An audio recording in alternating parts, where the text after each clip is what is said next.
This is a 24/7nursetutors.com lecture. 24/7 Nurse Tutors, providing unlimited tutoring. Welcome, and thank you for joining us. Mental health. Part 1. A mental illness is a condition that impacts a person's thinking, feeling, or mood and may affect his or her ability to relate to others and function on a daily basis. Mental health is the result of being successful in adapting to an ever-changing environment. On the other hand, mental illness is the loss of the ability to respond to the environment, the society, family, community, or institutions. Remember, the goal is to help the client develop problem-solving coping mechanisms. Can you list different ways you can communicate? Well, that list would include appropriateness, efficiency, flexibility, and feedback. What should the nurse do when the client discloses information to the nurse and asks not to tell anyone? Well, remember these words: no secrets. So when your client says, "Hey, you are my favorite nurse. I can only talk to you. You are the only one who really knows me. Can I share a secret with you? Don't tell anyone." Can you keep your client's secret? No. Please do not keep any secrets with your clients. Remember, be truthful. Remember, coping and defense mechanisms are used to help decrease anxiety. And remember, it can be constructive or destructive. Coping is related to problem solving, while defense is related to protecting oneself. The behavior therapy. This comes in many forms and is used to change client behaviors. Cognitive therapy. This is a directive, a time-limited approach. Let me tell you a story. I took my students for clinicals in a psych hospital once, and then a code was called in the lobby. I always want my students to attend codes because you'll learn a lot. So if you have not attended a code, I want you to. Stay by the wall. Try to stay out of the way of the staff as they attend to the code, but you will learn a lot. So I took some of my students and we ran down the front to see what was going on and how we could help. There in the lobby was a mom and dad screaming. In the psych hospital, they usually search every visitor. This couple came to see their son. I'll call him Johnny. It's not his real name. But Johnny was a patient in the psychiatric hospital. In Johnny's mom's bag, they found a long rope. Mom was very upset. "You do not understand. My little Johnny did not want us to bring him anything. He just asked for a rope. Give me the rope. This is all little Johnny wanted.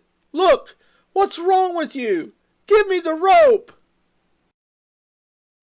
Now, what do you think Johnny wanted that rope for? To probably kill himself? Yeah, I don't think he planned to skip rope with it. But only Mom and Dad had no idea.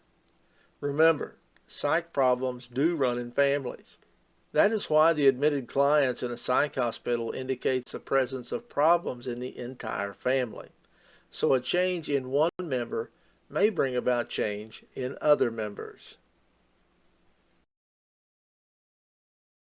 Let's discuss group development.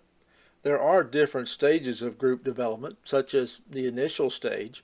Here we have superficial communication. The working stage is where the real work is done by the group. And the termination stage, which provides clients the opportunity to leave to deal with letting go. Let's discuss anxiety. As student nurses, you are often faced with anxiety in your day-to-day life and in school. Anxiety is simply the feeling of apprehension that is accompanied by the arousal of the sympathetic system. Still, it can be said to be abnormal fear out of proportion to any external stimuli. Anxiety can be said to be anticipation of a future threat.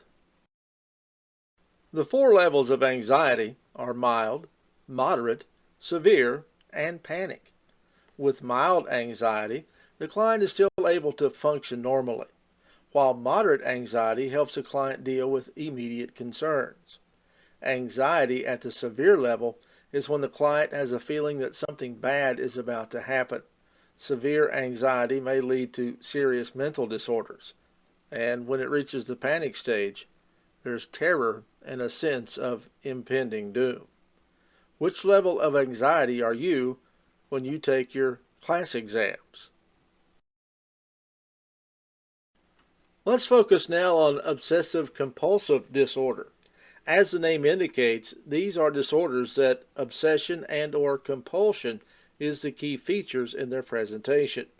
Thoughts that are persistent and recurring and which are experienced as unwanted and intrusive are known as obsessions. Obsessions is not limited to thoughts, but can also be images or urges.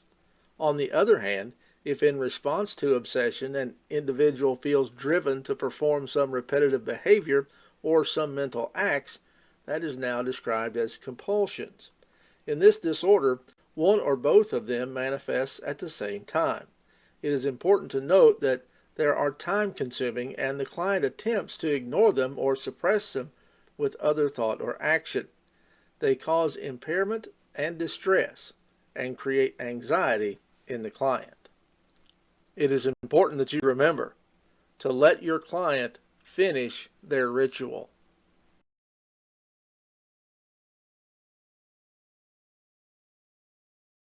As a nurse, assess and meet the client's basic needs such as food and hygiene matters.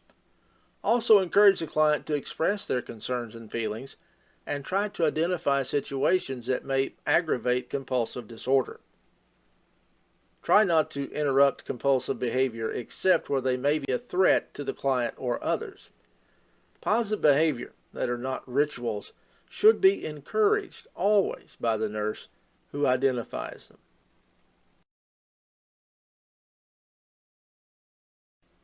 Benzodiazepines is the drug of choice for OCD. Examples of benzos are diazepam, that's Valium, lorazepam, that's Ativan, alprazolam, also called Xanax. These drugs are anxiety-reducing, sedative and hypnotic, muscle relaxing, and anticonvulsant actions. Tell me, what is the antidote for benzodiazepines? Flumazenil, or Romazicon. A benzodiazepine antagonist administered intravenously reverses benzodiazepine intoxication in 5 minutes.